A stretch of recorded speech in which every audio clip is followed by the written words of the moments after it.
दिल्ली के मुख्यमंत्री Arvind Kejriwal press conference कर रहे हैं, सुनते हैं।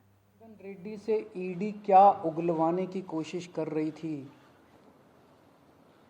उसको क्या कहने का दबाव डाला जा रहा था कि उसकी इतनी पिटाई करी कि उसके कान के पर्दे फट गए। उसको किस कागज पे दस्तखत करने के लिए कहा जा रहा था और उसने झूठ बोलने से मना कर दिया तो उसकी पिटाई की उन्होंने। इसके बाद अरुण पिल्लई हैं कोई, उनको धमकियां दी गई, टॉर्चर किया गया, उन्होंने अपना बयान वापस ले लिया। अगले दिन, उस दिन तो उनसे कुछ लिखवा लिया, कहीं साइन करा लिया, लेकिन उसके 2-4 दिन बाद उन्होंने कोर्ट में बयान दिया कि मुझे टॉर्चर करके बयान लिया गया। समीर महेंद्रू से टॉर्चर करके बयान लिया गया, उन्होंने अपना बयान वापस ले लिया। मनस्विनी से टॉर्चर करके बयान लिया गया, उन्होंने अपना बयान वापस ले लिया। भूषण बेलगवी से टॉर्चर करके, ये 5 नाम तो मेरे पास ही हैं, पता नहीं ऐसे कितने लोग हैं जिन लोगों को टॉर्चर कर करके बयान लिए गए। ये हो क्या रहा है? एक के बाद एक, एक के बाद एक, एक के बाद एक, जितने लोगों को ये बुला रहे हैं सबको मारते हैं, पीटते हैं, टॉर्चर करते हैं। एक ऐसा व्यक्ति है जिसे एक कमरे में उस व्यक्ति को बिठा रखा था, दूसरे कमरे में उसकी वाइफ को और उसके पिताजी को बिठा लिया और उसको बोलते हैं कि या तो इस कागज पे साइन कर दे, नहीं तो तेरी पत्नी को और तेरे पिताजी को भी जेल भेज रहे हैं। ये चल क्या रहा है? मैं प्रधानमंत्री जी से पूछना चाहता हूं, ये चल क्या रहा है?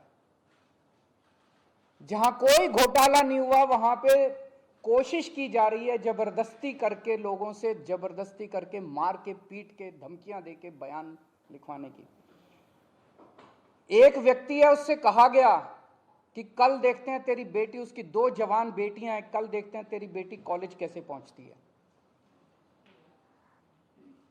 ये जांच चल रही है इन लोगों के। एक व्यक्ति है, उसके वकील ने कोर्ट में खड़े होकर कहा कि हमारे मुवक्किल के, मेरे मुवक्किल के ऊपर दबाव डाला जा रहा है कि दिल्ली के पॉलिटिशियन का, कोर्ट के अंदर खड़े होकर उसने बोला कि मेरे मुवक्किल के ऊपर दबाव डाला जा रहा है कि आप दिल्ली के पॉलिटिशियंस का नाम लीजिए। ये इनकी जांच चल रही है।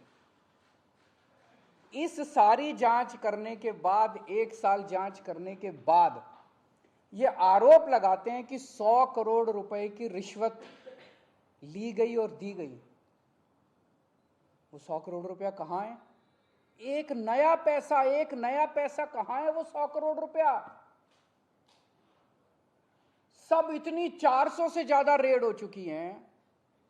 मनीष सिसोदिया जी के घर पे रेड हो गई, इतने सारे दूसरे लोग, वो पैसा मिल है कहां?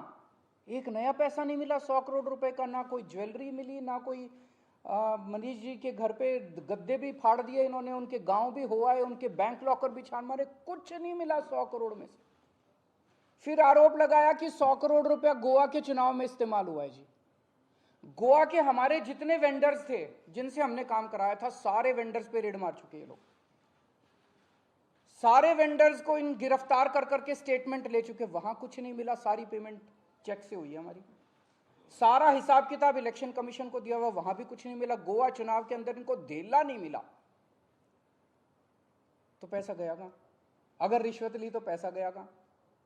अरे पैसा तो तब मिलेगा ना जब रिश्वत ली गई होगी और रिश्वत दी गई होगी। आज मैं इस प्रेस कॉन्फ्रेंस में कह रहा हूं कि 17 सितंबर को शाम को 7 बजे मैंने नरेंद्र मोदी को 1000 करोड़ रुपए दिए थे। कर लो गिरफ्तार उनको। ऐसे तो कोई भी इस देश में खड़ा होकर कुछ भी कह देगा। मैं कह रहा हूं कि नरेंद्र मोदी को 17 सितंबर की शाम को 7 बजे मैंने 1000 करोड़ रुपए दिए थे। गिरफ्तार करोगे इस बेसिस पे नरेंद्र मोदी को? भाई मेरे पास कुछ सबूत तो हो कहने का।